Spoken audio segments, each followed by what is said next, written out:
கர்த்தருடைய பரிசுத்த நாமத்துக்கு மகிமை உண்டாவதாக. இன்றைய நாளிலே பெர்க்மான்ஸ் ஐயா அவர்கள் பாடிய ஒரு பாடலை வைத்து உங்களுக்கு ஒரு செய்தியை சொல்கிறேன்.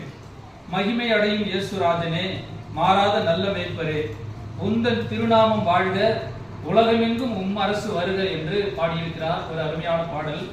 ஆண்டவருடைய நாமம் இங்கே மகிமைப்பட வேண்டும். அவருடைய ராஜ்யம் இந்த உலகமெங்கும் வர வேண்டும். ஏனென்றால் அடுத்த அடி சொல்லுகிறது, உலகமெல்லாம் மீட்படைய ஜீவன் தந்தீர் ஐயா.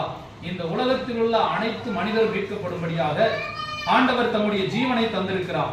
பாவமெல்லாம் கழுவிடவே ரத்தம் சிந்தினீர் ஐயா. எல்லாருடைய பாவத்தை போக்கும்படியாக அவருடைய ரத்தத்தை சிந்தியிருக்கிறார்.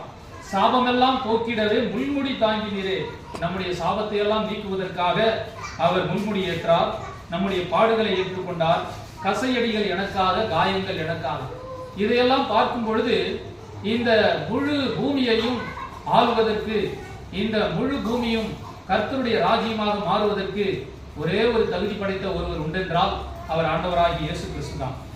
ஏனென்றால் எசேக்கியேல் 21:27 அவரை குறித்து உரிமைக்காரரானவர், பூமியின் உரிமைக்காரரானவர் என்று வாசிக்கிறோம். அவரே உரிமைக்காரரானவர், அவருக்கே அதை கொடுப்பேன் என்று கர்த்தராகிய ஆண்டவர் சொல்கிறார். சங்கீதம் 24:1, 1 கொரிந்தியர் 10:26 ஆகிய வசனங்கள் பூமியும் அதில் நிறைவும் உலகமும் அதில் உள்ள குடிகளும் கர்த்தருடையது என்று வாசிக்கிறோம். ஆதியாகமம் 1:1 தேவனாகிய கர்த்தர் வானத்தையும் பூமியை சிருஷ்டித்தார் என்று வாசிக்கிறோம்.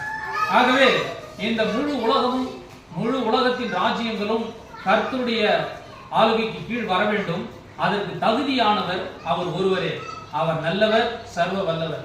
ஆனால் இன்றைக்கு உலகத்தை ஆளுகிறவர்கள் பலவிதமாக இருக்கிறார்கள். இப்பொழுது தமிழ்நாட்டிலே திரு ஜோசப் விஜய் அவர்கள் பதவியேற்றிருக்கிறார். மிகுந்த சந்தோஷம். அநேகருடைய ஜெபத்தை கேட்டு அநேக ஏழைகளின் எதிர்பார்ப்பின்படி அவர் வந்திருக்கிறார். அவர் நல்லாட்சி செய்ய ஆண்டவர் தாமே அருள் புரிவாராக. கர்த்தருடைய உதவியும் கிருபையும் அவரோடு இருப்பதாக. ஆனாலும் அவர் ஆட்சி எப்படி செய்வார் என்று நமக்கு தெரியாது. அது ஆண்டவருக்கு தான் தெரியும். அவர் நல்ல விதத்திலே ஆட்சி செய்தால் மிகுந்த சந்தோஷம். கர்த்தருக்கு ஸ்தோத்திரம். ஆனால் ஆண்டவர் ஒருவர் தான் நல்லவர், வல்லவர். ஆகவே நாம் கர்த்தருடைய ராஜ்யம் வருவதற்கு எதிர்பார்க்க வேண்டும். இப்பொழுது நமக்கு கொடுக்கப்பட்டுள்ள நாட்கள் மிக குறைவு. வேதம் சொல்கிறது, காலம் சமீபமாய் இருக்கிறது, இதோ சீக்கிரமாய் வருகிறேன்.